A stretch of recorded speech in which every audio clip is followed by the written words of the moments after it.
Greetings everyone. நம்ம டெய்லியும் prelims point of current affairs questions பார்த்துட்டு இருக்கோம். இன்னைக்கு என்ன கொஸ்டின்ஸ் இருக்கு அப்படிங்கிற பார்ப்போம். First question, the world's longest two-lane tunnel is located in which state அப்படின்னு கேட்டிருக்காங்க. உலகின் மிக நீளமான இருவழி சுரங்கப்பாதை எந்த மாநிலத்தில் அமைந்துள்ளதுன்னு கேட்டிருக்காங்க. ஸோ கரெக்ட் ஆன்சர் என்னன்னா அருணாச்சல் பிரதேஷ்ல தான் இருக்கு.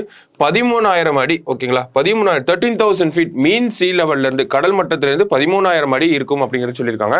இதனுடைய பேர் என்ன வச்சிருக்காங்க அப்படின்னு பார்த்தோம்னா சேலா டனல் அப்படிங்கிறத வச்சிருக்காங்க. ஓகேங்களா, சேலா டனல் அப்படிங்கிறது சேலா பாஸ் அப்படிங்கிற ஒரு இடத்துக்கு பக்கத்துல இருக்கு. ஓகேங்களா, ஸோ சேலா டனல் அசாமையும் அருணாச்சல் பிரதேசையும் கனெக்ட் பண்ணும் அப்படிங்கிறத சொல்லியிருக்காங்க.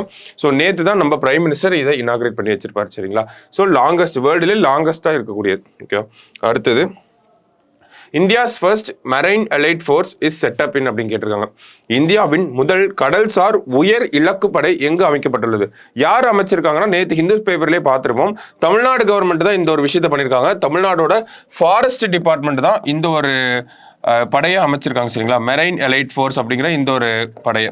ஸோ எங்க இவங்க ஆப்ரேட் ஆக போறாங்க, எங்க உங்களோட அந்த பணிகள் இருக்க போகுது அப்படின்னா நமக்கு மன்னார் வளைகுடா, கல்ஃப் ஆஃப் மன்னார்ல அங்கதான் இருக்கக்கூடிய மெரைன் ரிசோர்ஸை பாதுகாக்கிறதுக்காக தான் இவங்களை வந்து கொண்டு வந்திருக்காங்க.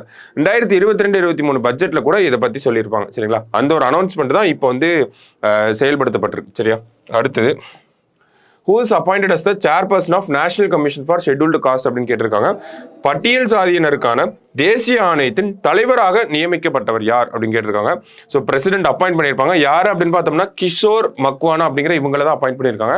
ஸோ நமக்கு இந்த NCSC அப்படிங்கிறது, ஓகேங்களா, இந்த அமைப்பு அப்படிங்கிறது ஒரு கான்ஸ்டியூஷனல் பாடி. ஆர்டிகல் 338க்கு கீழே வரும். சரிங்களா, இதே மாதிரி NCST இருக்கு, நேஷனல் கமிஷன் ஃபார் ST அப்படின்னு சொல்லிட்டு, அது 338A கீழே வரும் ஆர்டிகல். ஓகேங்களா, ஆர்டிகல் நம்பர் ரொம்ப முக்கியம். சரிங்களா, ஸோ இதனுடைய தலைவராக இப்போ கிஷோர் மக்வானா அப்படிங்கிறவங்கள அப்பாயிண்ட் பண்ணியிருக்காங்க. மற்ற விஷயங்களை நம்ம டிஎன்ஏல பார்ப்போம். சரியா, அடுத்தது Monpa tribal people are found in which state அப்படின்னு கேட்டிருக்காங்க. மோம்பா பழங்குடியின மக்கள் எந்த மாநிலத்தில் உள்ளனர் அப்படின்னு கேட்டிருக்காங்க. ஸோ எங்க அப்படி இருக்காங்க அப்படின்னு பார்த்தோம்னா அருணாச்சல் பிரதேஷ்லாம். இவங்களுக்கும் அந்த 1962 நடந்த இந்தியா சீனா போருக்கும் ஒரு தொடர்பு இருக்கு. அந்த கதையை நம்ம டிஎன்ஏல பார்ப்போம். சரியா, ஸோ லாஸ்டா who won the 71st miss world pageant அப்படிங்கறத கேட்டிருக்காங்க. 71வது உலக அழகி போட்டியில் பட்டம் வென்றவர் யார் அப்படின்னு கேட்டிருக்காங்க. யார் அப்படின்னு பார்த்தோம்னா கிறிஸ்டினா விஸ்கோவா. ஓகேங்களா, ஸோ கிறிஸ்டினா விஸ்கோவா அப்படிங்கிற இவங்க தான் வந்து அவார்டை வின் பண்ணியிருக்காங்க. செக் ரிபப்ளிக், ஓகேங்களா, செக் குடியரசு நாட்டை சேர்ந்தவங்க. ஸோ இந்தியாவிலிருந்து சீனி செட்டி அப்படிங்கிறவங்க கலந்துட்டு இருந்திருப்பாங்க. ஆனால் அவங்களால வின் பண்ணியிருக்க முடியாது.